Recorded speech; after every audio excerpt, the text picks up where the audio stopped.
Once a month, we check in with the Clemson Extension Office here in our listening area to let us know what's going on in our backyard. We've got Hannah Shiflett.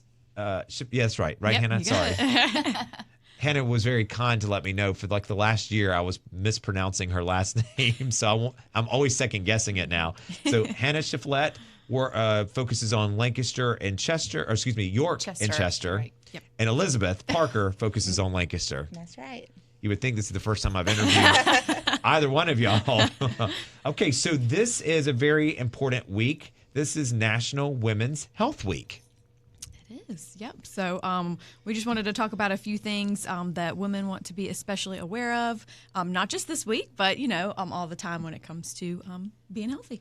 So we're going to start with regular checkups. Yeah, so you just want to make sure you are having those regular health screenings, your yearly physical exam. This is also a really good time to discuss your health goals with your doctor and ask any questions that you've had. So you may want to even go in with a list of some certain questions that you want answered. Is it good to maybe keep a record or a journal? Like if you Absolutely. think there's something that might not be right or quite normal, just to make sure that maybe it is normal, even just to write it down, and that way you'll have it on hand when it's time to go. So we tell our participants in our diabetes support groups that doctors are scientists. They like data. So the more data you can bring them, the better they're able to develop treatment plans specific for you. That's great advice. Because when you get in the office and the doctor says, how's everything, you might forget about this or that.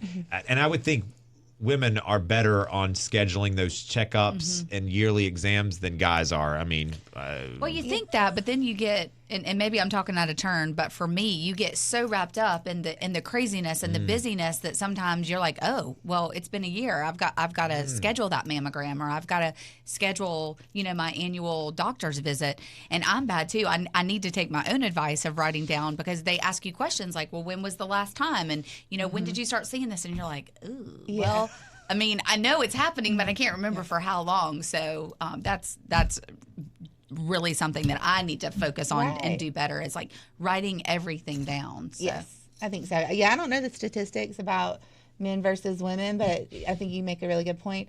Not always, but a lot of time the women are in charge of the doctor's appointments for the kids and stuff. Right. And so it's, making sure you're not putting yourself on the back burner. Yes. That's right. Then we're not doing it ourselves. So this is your little reminder today, if it's on your bucket list or to-do list, to schedule that checkup. Get it on the calendar now for whenever is the first available. That's right. Okay, so you also say, obviously, being physically active is very important. Absolutely. So it's important for everybody to be physically active. Women do see some specific benefits to being physically active. So sometimes women are more at risk for, osteoporosis. So it's good to have or to do exercises that strengthen our bones throughout our lifetime. We're also, I think we're more at risk for, is it heart disease, right? I think women are. So those cardiovascular exercises are specifically important as well. So 150 minutes of aerobic activity a week, and then strength and resistance exercises a few times per week as well. And along with that exercise, and something that we talk with you guys about a lot is, of course, healthy eating. Yeah, so we do talk a lot about, get your physical activity, make sure you're eating right. But women do have some unique nutritional needs. So women want to make sure they're getting enough calcium.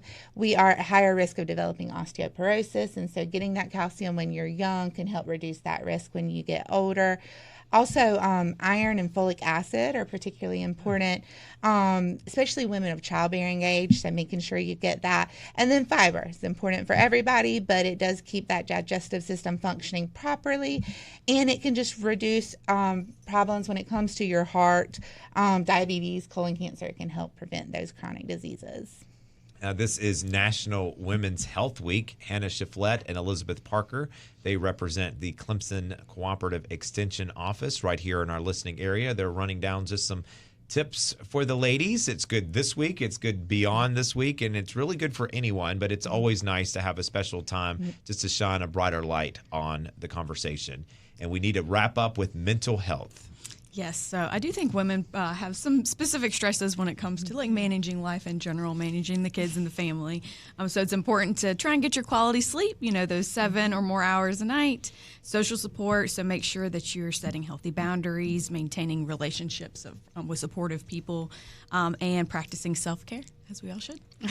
Speaking of getting sleep, we just shared a study yesterday that the average person gets blank hours of sleep. So, Elizabeth, what do you think is what the average person will get? 5. Okay. Hannah? 6. Okay.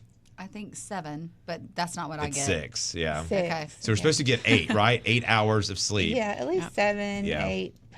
So if you're getting 6 hours of sleep and the average person wakes up at least twice in the middle of the night, then you really are getting 5 hours of like maybe solid sleep and then Right. 1 hour of interrupted sleep? Like that's That quality sleep Yeah. too. Like if you're not sleeping, get a sleep study. I've personally sleep so much better after getting a sleep study. So, Oh, really? Yeah. oh great. They just kind of look at everything. Yeah. Well, I ended up getting a CPAP. I've needed it since I was a little girl, but just the difference in how I feel. So if you don't get quality sleep, talk to your doctor about it. That's That's good why advice. Elizabeth said That's 8 right. hours. She's getting all of her sleep. The rest of us were hanging on, but we definitely need that. I'm the type of person, I need my sleep. Wow. Everybody does. Yeah, for sure. Everyone does. That's right. Oh, man. All right. Well, Hannah and Elizabeth, as always, thank you so much for arming us with information. And again, you can follow these ladies along on their journeys by following them on the Clemson Extension Cooperative social media pages. But more importantly, you can sign up for their newsletter. And again, how can they sign up for that newsletter or stay in touch with y'all? Go to HGIC, Home and Garden Information Center. You can Google it, and that is our website that has our blogs. We have a blog on this subject, and it gives you a lot of information about Clemson Extension in general. Fantastic.